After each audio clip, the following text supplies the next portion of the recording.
Okay, let's get this show started. Welcome everybody to Launch Class, lesson number 6. We're very excited that you're here. This particular class is called Finding and Choosing a Good Mate. And frankly, I think personally this is a really important one. Because if we can find and choose a good mate, well, we might have a good marriage, we might have good kids, we might actually improve society because divorce is so high. But before we get started, and I get into some more welcomes, we'll do a little bit of, see if we can learn something from these guys.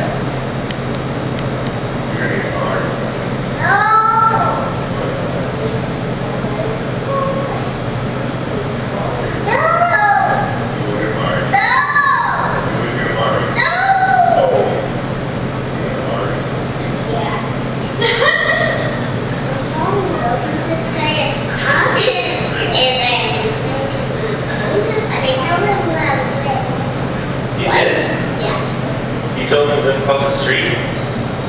Why did you tell me that? Oh, so that we know who he is? So I can play with him. She's my wife. No, here's my wife. Here's my wife. You're tired. Yes, I'm tired and I want her to be. But she's my wife and you're tired. No, she's my wife and I'm tired. So are you sad? Because why? I don't want to marry Grandma. You want to marry Grandma? Well, you can't marry Grandma, honey. She's your grandma. Right? My grandma. I know you love your grandma. You asked me. Sure. You asked me. Sure. No, you asked me. If you can marry me.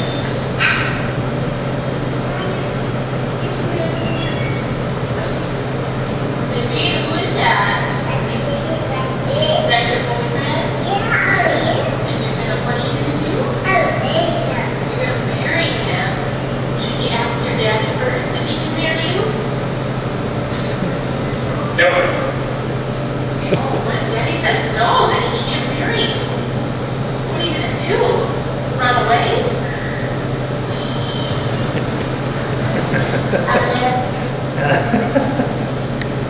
So, I guess we get started in life at a young age, kind of wanting to get married.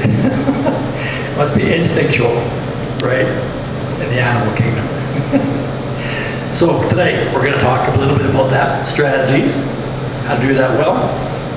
But before we go there, we commend you for being here, because you could be doing lots of wonderful things tonight, and our hats off to you because you want to learn, and perhaps some strategies for finding and choosing a good mate. My name is Coach Al, and the other coaches have similar name tags, and we are here for you. We're voluntary, and we are excited to help younger people to more successfully launch into their families, careers, relationships, health and fitness, you name it. Lots of different subjects, as you probably saw on the website. And so it's all about you. You've heard it said it's not about you. Well, today it starts, it's all about you. And as we kind of expand, which we'll talk about, well, yes, if it's all about us, we're not going to be that happy. So we need to expand our horizons there. So we'll often refer to the 7 areas of life, and we'll touch on this life choices diagram here. So this is just something that came up through our men's group that some of us have been part of for a number of years. And it's just a way of looking at life, trying to understand what's going on, and perhaps help us make decisions. 7 areas of life. There could be others, could be 6, could be 5, depending on who you talk to, probably could be 8. But in this particular one, this came from Zig Ziglar, if anyone has heard that name. Old success motivation author, speaker. Spiritual, family, social, financial, career, physical, and mental. And of course, we're talking about finding and choosing a good mate tonight. So that would be more the family side of things. Obviously social, a little bit. So the idea here is that we have to make choices. That's why it's called the life choices diagram. We make choices all the time. All day, every day, we make choices. Do we want to go towards the problem and deal with it, or do we want to go away from the problem? We call that escape over there. Fun, food, pleasure, shopping, etc., etc. The idea here is we're really after, automatically, we're kind of naturally after lasting peace, happiness, confidence, fulfillment. It's just basically what's happening between our ears. It's a feeling, right? That's kind of what motivates us. So often we'll see a problem, frankly it could be a goal, and we don't feel like it. It kind of scares us. That's why we call this the corridor of fear, uncertainty, and doubt. And so what do? Our tendency, our natural tendency is to go away from the problem, turn left instead of right, and do some escape, waste some time. And, well, we'll do some fun over there. It'll give us a little bit of, joy or happiness, but very short-lived, right? So we want to encourage others and help others and coach others and, be your encouragers to go after the 7 areas. And these are actually they're all 7 are applicable to our lesson tonight, actually, as you'll see. Part of the idea is that when we do that, when we turn right and go towards the problem, God meets us there. And for sure, He will meet us there if we ask Him to, but the Bible says, be strong and courageous, and don't fear. And so this is what we're encouraged to do. And God will meet us there, and God will help us to deal with these things. And that's part of the idea, is it's not nearly as hard as we think it is on the surface. That's basically the idea there. So we want to go here, and then we'll get more lasting peace, happiness, confidence, fulfillment when we work on our problems, and we go for our goals, that kind of thing. So that's the intro. We use that as we look at life, help us make choices, and we'll try to help. The goal is to help everybody improve and get strong and confident in all these 7 areas.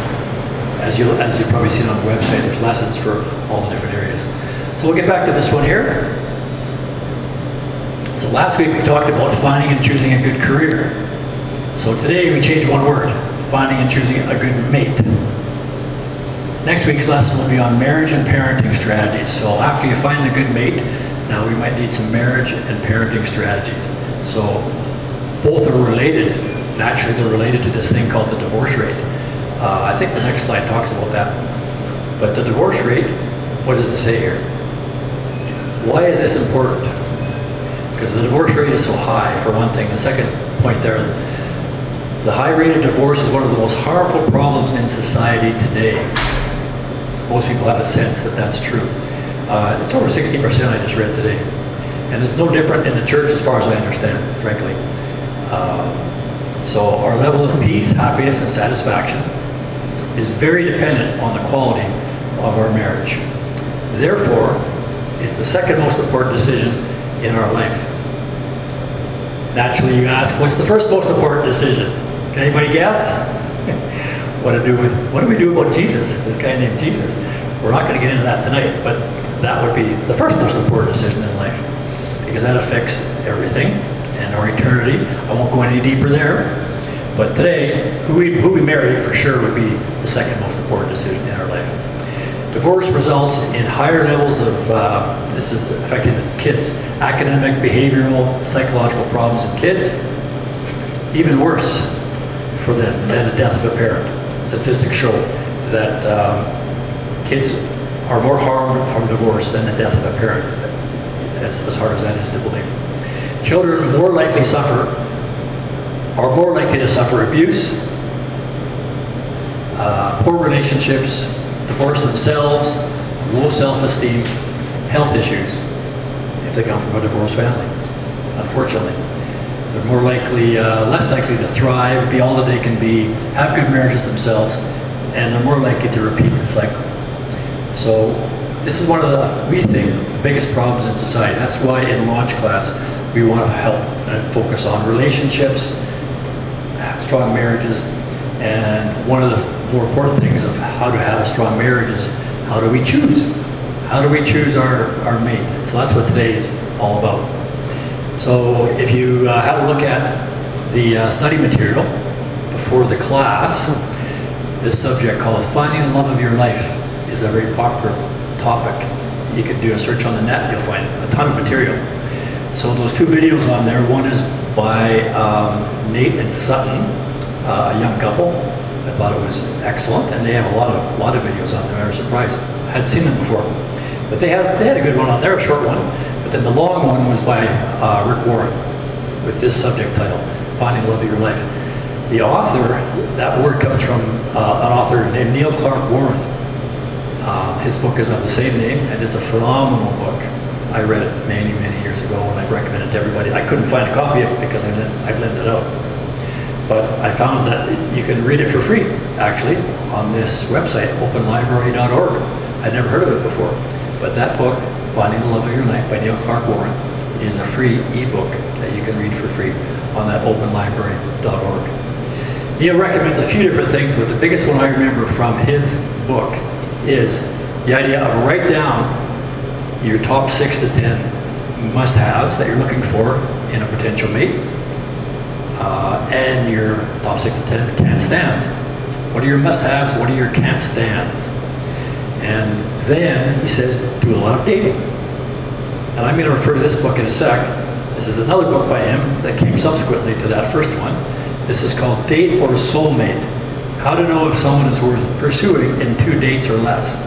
So that's part of his idea, is figure out what you really want, understand yourself, figure out what you really want, write it down, know what you're looking for, and be able to read somebody, so to speak. Size them up on the first 1 or 2 dates so you don't waste your time, so you don't get emotionally attached, so you can make a good decision, and then do that with lots of people. And then through that you learn and you grow and you kind of figure out, yeah, I think I like this in a person, or that in a person, or not. And during our small group time, after large group right now, then we'll have a small group. In our small group, we will do that. We'll do that exercise. We'll get everybody to write down, if you're single, write down your top 6 to 10 must-haves and can't-stands. So it's starting this process of getting prepared to find the love of your life, finding and tracking down your mate, so to speak. So he also highly recommends that we don't make these mistakes. Being in a hurry to get married, huge, huge. Naturally, we want to get married, right? We don't want to be in a hurry. And what he says, 2 guidelines: don't marry too young, or don't marry too quickly. He says be over 25 when you get married, don't marry too young, and date for at least 2 years. Because he says we want to get to know our potential mate in all the different scenarios, all the different environments that we might encounter. And I will add that you want to, I think is what he talks about. Yes, you want to experience conflict. How do they deal with conflict? And that'll be an important thing, because we are going to deal with conflict in any relationship. And we definitely want to find out how our potential spouse deals with conflict. Can we together deal well with conflict? You know, that kind of thing. He says trying to please someone else is not good, like our parents. It's a common thing, right? He says don't do that. When you're making this important a decision for the rest of your life, someone who's going to be hopefully your soulmate for the rest of your life, you can't be doing it for somebody else. Having unrealistic expectations, such as marriage will solve everything. We dream when we were kids. At least we've heard that women dream of this knight in shining armor that's going to solve all their problems and rescue them from all their problems. Obviously, he says don't have unrealistic expectations. And I'll add that yes, our spouse can fill a lot of the void, a lot of our challenges, but ultimately they can't fill them all. Ultimately, a different topic, God is the only one that can fill some of those voids. And so we can't expect our partner, our mate, our spouse to do that. And lastly, he says don't marry somebody with personality problems. He goes into all the different types of personality problems in the book. But there could be lots of them, and he says don't bother. Just like Nate said on that video, Nate said very strongly, one of his key recommendations is don't settle for it. Don't settle for less than what you believe is really exciting and really compatible. Because naturally we can think, And this is what I think in this book, he was telling a story actually of a gal. Why did she marry this guy? Or why did she, sorry, she wasn't married, she hasn't married him, but she was with him for a long time, many years. Why did she stay?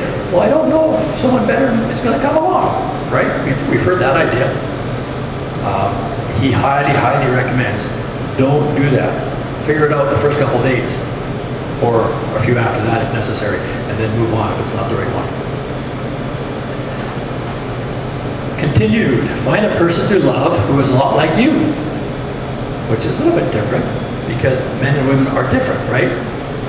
Obviously they're going to be different, but his website, eHarmony, you've heard of eHarmony.com, the big dating website? Yeah. Well, Neil Clark Warren founded that website. First he wrote the book, Finding the Love of Your Life. Then he founded, a number of years later, eHarmony. And it's all about helping us to connect with people who are a lot like us. So there's a lot of questions on there, if you haven't been there, on values and things like that. Here's one of his quotes. He said, for couples, similarities are like money in the bank. Differences are like debts they owe. So we want to have as many similarities as we can. Here's the challenge. Okay, I have a huge long list. What are the more important ones, right? So this is the part of the exercise, is to hone it down. What are your most important? What are your top 6 must-haves? And what are your top 6 can't-stands?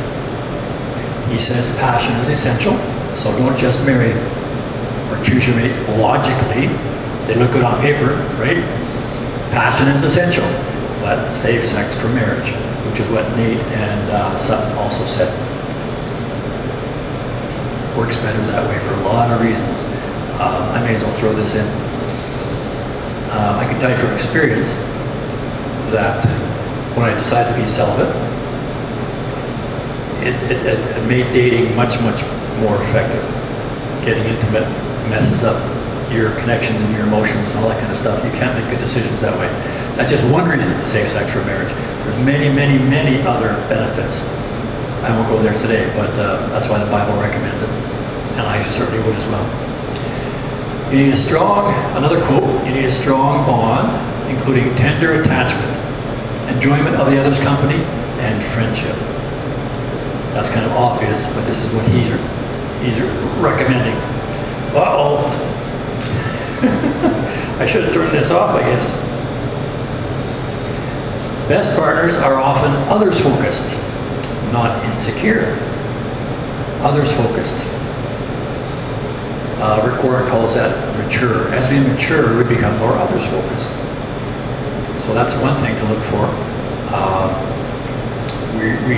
We won't do well with people that are more self-centered, self-focused. It's all about me kind of thing. We'll do better with people that are more others-focused, generous, like to help others. Others' happiness is important to them, things like that. Best partners are others-focused, not insecure. And here's that part, good at conflict resolution. The best partners are good at conflict resolution. No anger issues.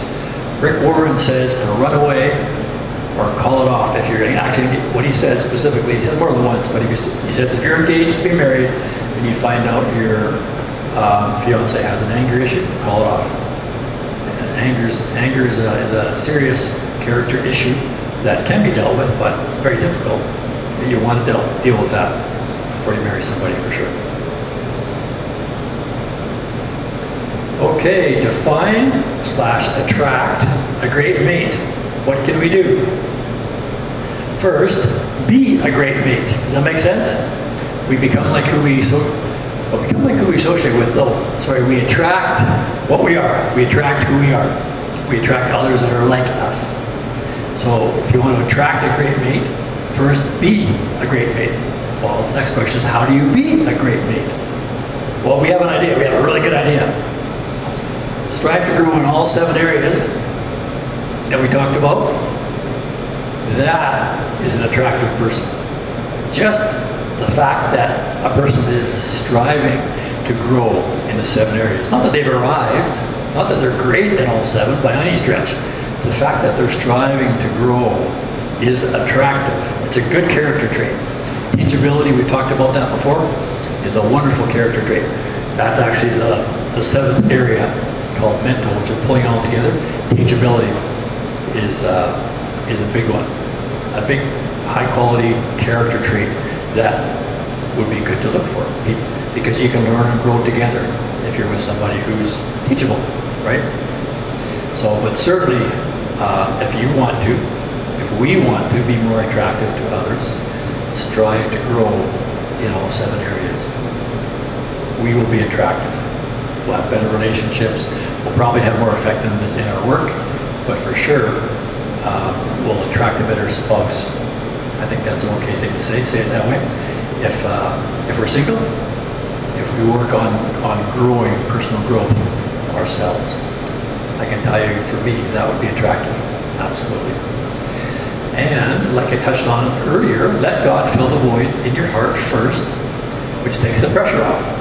So yes, we can be young and single and feel kind of needy, and that's natural.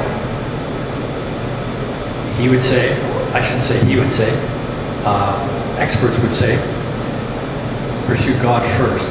Let God fill that void, give you some peace before going dating.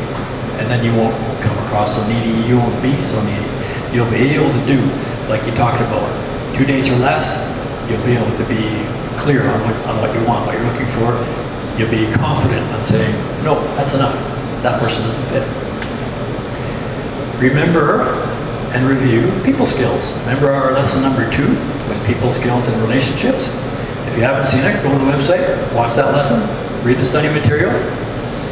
Great material on there. That's one of the desires of Launch Class, is to put some great reference material on the website so that people can go back to it, study it. But this people skills one is huge, and it is a great one for finding and choosing your mate, attracting your mate. Having good people skills, for sure, will help you attract a better mate. Under that heading, be genuinely interested in others. Just one of the foundations of people skills. Be genuinely interested in others, as opposed to thinking about me and what do people think of me and desiring to impress others. No, don't go there. Just be genuinely interested in others and you will be more attractive. That's the people skill, one of the foundations there. Talk less and ask questions and opinions of others. So when we're in conversation with crowds, strangers, out in public, talk less, ask about others. Ask about them, ask about their opinions, things like that. That makes us more attractive. Never critical, always encouraging, counting our blessings. Never critical, always encouraging, counting our blessings. Easier said than done. Just some rules of thumb. This PowerPoint will be on the website. You can go back, you've got your handouts with you. Take those with you, make notes, obviously. But try to remember, think about this. Never critical. Well, our society these days, especially if you're on TV, watching TV, or if you're on social media, what is society like? It's critical, right? We don't want to be like that. That is not attractive. Not good character traits, right? We want to have good relationships. Those aren't healthy relationships. People that are in the habit of being critical and putting other people down, being sarcastic, things like that, arguing all the time. So this is an aspect of the people skills that makes us more attractive. Never critical, always encouraging, counting our blessings. Counting our blessings is huge for having a good perspective, positive perspective on life. Makes us more attractive. Lastly, hang around positive, caring people. Where can you do that? Well, the first place that I think that comes to mind is a church. A good church, a big church. A big church has more young people. Good place to associate. Get into traffic, as they say. How do you meet people? Because we become like who we associate with. So that's from the people skills one. We become like who we associate with. So think about who you want to become like. Associate with those kind of people. The flip side is don't associate with people who you don't want to be like. So if you find yourself associating, spending too much time with people who are unattractive, who are negative, who are critical, who are gossiping, that kind of thing, you might want to consider spending less time or no time with that person, because we become like who we associate with. And if you look back on your associations, you can see that. We can't avoid that. We become like who we associate with. Okay, this book. I'll touch on this book a little bit. Neil Clark Warren's our guy tonight. So we talked about his book called Finding the Love of Your Life. Now we're going to talk about his newer book called Date or Soulmate. How to know if someone is worth pursuing in 2 dates or less. Isn't that interesting? Okay, I'm going to read a couple little excerpts from this book. This is chapter 1. I'm just going to read the headings of chapter 1. So, don't take too much time. Chapter 1 says, winning at the dating game. I'm just going to touch on the headings so you get a sense, because these are just good for food for thought. First heading, how do you know if someone is, quote, right for you? First line, it's absolutely critical that you get your thinking straight about the type of person you want to marry. Okay, so says the expert. Kind of makes sense. Second heading, create your own, quote, shopping list, unquote, for a great mate. I used to use that term. We're going shopping. Friday night, Saturday night. Where are you going shopping? Second paragraph, a couple lines here. You must discover every single critical factor that will determine whether or not you can experience long-term fulfillment with a person. You can know these things ahead of time. I will help you figure out each of them on the basis of who you are and what you need to be happy. Daters who don't have the slightest idea of what they're shopping for create enormous pain. And there's simply no need to be a sloppy marital shopper. We like shopping, right? Okay. This is, now it's into the chapter called Conclusion, I think.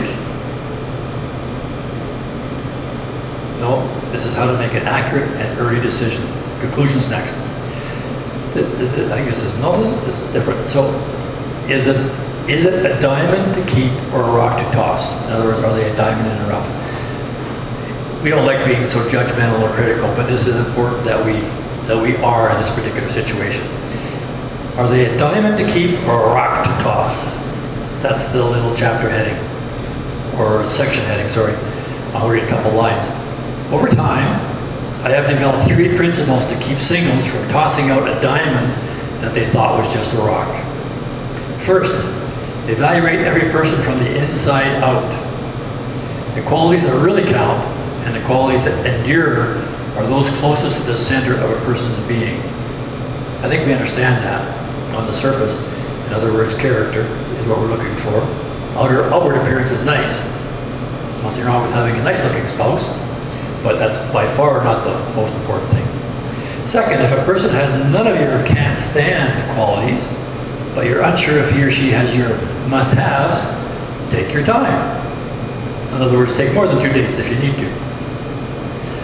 So here's the conclusion from the last chapter that he calls Conclusion. First paragraph. The secret to becoming a highly efficient dater is to know precisely what you're doing, exactly who you are, exactly what you want and don't want in a marriage partner, and exactly how to read a person like a book in the earliest phases of a dating relationship. If you learn these 3 things, you will keep your, quote, romantic frustration level, unquote, at a minimum. Seriously reduce the amount of heartache you experience and that you administer. And most likely, you will move like a rocket towards the love of your life. Sounds pretty good? I'm sold. Okay, last pages. This is part of the conclusion. 3 principles to keep in mind. First, you need to rehearse the fact that a bad marriage is 1,000 times worse than no marriage at all. Second, the commitment you make to your own happiness is bigger and more important than getting married, just to be married. Third, acting decisively early in a relationship has enormous importance to your life. I've stressed this principle throughout this book, but one point has never struck me as strongly as it does now. An extremely high percentage of all marital failures are due to people refusing to terminate their relationship when they are still capable of making an objective decision. they let themselves get bonded to each other over time, perhaps even for perfectly honorable but insufficient reasons, they will often not be able to recover their objectivity and make the hard decision that could save them from excruciating long-term pain. So there's the motivation. Motivation towards what we want and away from what we don't want. So that's the foundation. Oh, I think there's a couple more here, sorry. Date or soulmate? Are we both, here's some questions. Are we both others focused, as Rick Warren would say, mature? Are we committed to and genuinely interested in our partner's happiness and success? Just think about that. If two people are genuinely committed to their partner's happiness and success, how can we go wrong? If we can keep that alive, right? That focus. Are we both interested in working as a team to make the world a better place? In other words, if you want to make the world a better place, you better find someone else who's on the same team. Otherwise, you're going to be disappointed. So, but naturally, if you can work as a team towards that goal, you'll have a lot of fun. You'll have a great time. Lastly, the level of enjoyment, satisfaction, fulfillment, and peace that comes from our marriage is proportional to the emotional/spiritual connection, which seems to be connected to the quality of our combined character. There's that word again, character. We would like looking for good character, right? And so what does that look like? Well, let's study that. We're encouraging us to study what that looks like. And of course, we're developing that through the 7 areas. Learning and building and improving, learning some of the secrets of success in all 7 areas. That's what we're doing. We're building our character, and we're naturally becoming more attractive to others if we're single. So that's the foundation. I think we have some questions here for discussion. So after this, we'll break into small groups. Let's discuss some of these questions. Take turns sharing with each other some of what you learned and liked about today's lesson. That's always the first question. Secondly, write down your top 6 to 10 must-haves and can't-stands in your future mate. And share about some past mistakes, if you have time. Share about some past mistakes or plans for improvement. So we can't do this in a large group. This is best for a small group. And what gets discussed in small groups stays in the small group. It's an intimate environment where we build some relationships and trust, and we can kind of wrestle with life's challenges and goals together. Small groups are phenomenal. That's a huge part of Launch Class is a small group. Next, can you think of anyone else who might benefit from this message? Perhaps share it with them. Join the Launch Class mission to improve our society. Tell others. Invite a friend. We now have the Facebook page up, the website. Next week's lesson will be on marriage and parenting strategies. So once you have your mate, never, it's good for everybody to learn. So let's break, go to the second part. Thanks, guys.